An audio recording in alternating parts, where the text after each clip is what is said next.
തദ്ദേശ സ്ഥാപനങ്ങളിലേക്കുള്ള വോട്ടെടുപ്പ് കഴിഞ്ഞപ്പോൾ കൂട്ടിയും കിഴിച്ചും കോട്ടയം ജില്ലയിൽ മുന്നണികൾ. ഇക്കുറി ജില്ലാ പഞ്ചായത്ത് തിരികെ പിടിക്കുമെന്ന ഉറച്ച വിശ്വാസത്തിലാണ് UDF. കേരള കോൺഗ്രസ് എമ്മിനെ കൂട്ടുപിടിച്ച് 50 പഞ്ചായത്തുകളും ജില്ലാ പഞ്ചായത്തും ബ്ലോക്ക് പഞ്ചായത്തുകളും ഭരിച്ച LDF ഇപ്രാവശ്യം സീറ്റുകൾ കൂടുതൽ ലഭിക്കുമെന്ന് വിശ്വസിക്കുന്നു.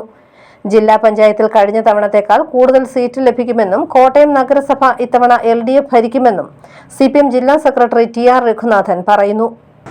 കോട്ടയം കഴിഞ്ഞ തദ്ദേശ തെരഞ്ഞെടുപ്പിലും LDFിനായിരുന്നു മുൻതൂക്കമുണ്ടായത്.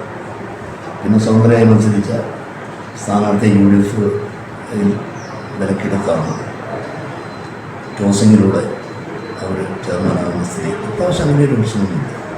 ഒരു നല്ല മെച്ചപ്പെട്ട വിജയം തന്നെ കോട്ടയത്തും LDFിനുണ്ടാകും.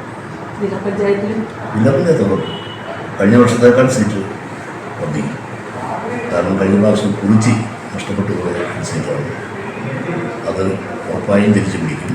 ഈവനിക്കുള്ള അതിരമ്പുഴ പോലും നല്ല മത്സരമാണ് നടക്കുന്നത്. പിന്നെ ജില്ലാ പഞ്ചായത്തിലെ നില കഴിഞ്ഞ തെരഞ്ഞെടുപ്പിനേക്കാൾ മെച്ചം. കേരള കോൺഗ്രസ് എം മുന്നണി വിട്ടുപോയതൊന്നും പ്രശ്നമല്ലെന്നും ജില്ലാ പഞ്ചായത്തിൽ ഭരണം തിരികെ പിടിക്കുമെന്നും DCC പ്രസിഡന്റ് നാട്ടകം സുരേഷ് പറഞ്ഞു. 40 മുതൽ 50 വരെ പഞ്ചായത്തുകളും 7 മുതൽ 10 വരെ ബ്ലോക്ക് പഞ്ചായത്തുകളും 4 മുതൽ 5 വരെ നഗരസഭകളും UDFിന് ലഭിക്കുമെന്നും നാട്ടകം സുരേഷ് പറഞ്ഞു. ഈ തെരഞ്ഞെടുപ്പിന്റെ പ്രചരണം സമയത്ത് തന്നെ DCC പ്രസിഡന്റ് നേരിട്ട് ഓരോ പഞ്ചായത്തുകളിലും റിവ്യൂ മീറ്റിംഗ് നടത്തി. ആ റിവ്യൂ മീറ്റിങ്ങിൽ ഞങ്ങളുടെ സ്ഥാനാർത്ഥികളും ഞങ്ങളുടെ പാർട്ടി പ്രാദേശിക നേതാക്കന്മാരും പങ്കുവെച്ച ആത്മവിശ്വാസം, അത് ജനങ്ങൾ അവർക്ക് കൊടുത്ത വാക്കും ജനങ്ങൾ അവർക്ക് നൽകിയ പ്രതീക്ഷയും. ഇന്നലെ തെരഞ്ഞെടുപ്പ് കഴിഞ്ഞു. ഇന്നലെ രാത്രിയിൽ എല്ലാ മണ്ഡലം പ്രസിഡന്റുമാരെയും ഞാൻ വിളിച്ചു. അവർ തികഞ്ഞ ആത്മവിശ്വാസത്തിലാണ്. വോട്ടർമാരെ വായിച്ചെടുക്കുക എന്ന് പറയും. ആ വായനയിൽ വളരെ നല്ല അനുകൂലമായ ഒരു കാലാവസ്ഥയാണ്, അനുകൂലമായ ഒരു വിധിയെഴുത്താണ് നടന്നിരിക്കുന്നതെന്ന് അവർ ഞങ്ങളോട് പറഞ്ഞിട്ടുണ്ട്. ഞങ്ങളുടെ നേരിട്ടുള്ള മറ്റു തരത്തിലുള്ള മോണിറ്ററിംഗ്, അതും വലിയ വിജയസാധ്യത ഞങ്ങൾക്ക് ഉറപ്പ് നൽകുന്നുണ്ട്. കഴിഞ്ഞ തവണ ഞങ്ങൾ വളരെ പരാജയപ്പെട്ടു. ഈ തവണ ഞങ്ങൾ 40 മുതൽ 50 വരെ പഞ്ചായത്തുകൾ ഐക്യജനാധിപത്യ മുന്നണി നേടും.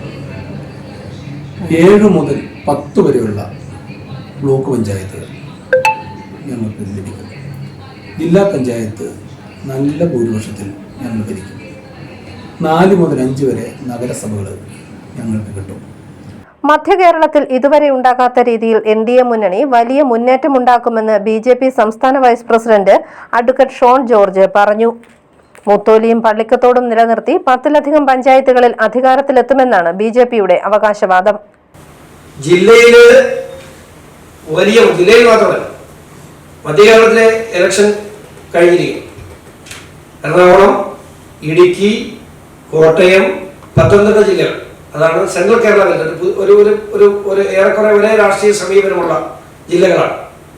ഈ ജില്ലകളിൽ ഇന്ന് വരെ കഴിഞ്ഞ 45 വർഷം ഉണ്ടാകാത്ത മുന്നേറ്റം ഈ തെരഞ്ഞെടുപ്പിൽ ഈ ജില്ലകളിൽ ഉണ്ടാകും. തിരുവനന്തപുരം, കൊല്ലം സ്വാഭാവികമായി നിങ്ങൾക്കറിയാം. തിരുവനന്തപുരം, കൊല്ലവും ഇതിനു മുമ്പും BJPയുടെ ശക്തി കേന്ദ്രങ്ങളാണ്.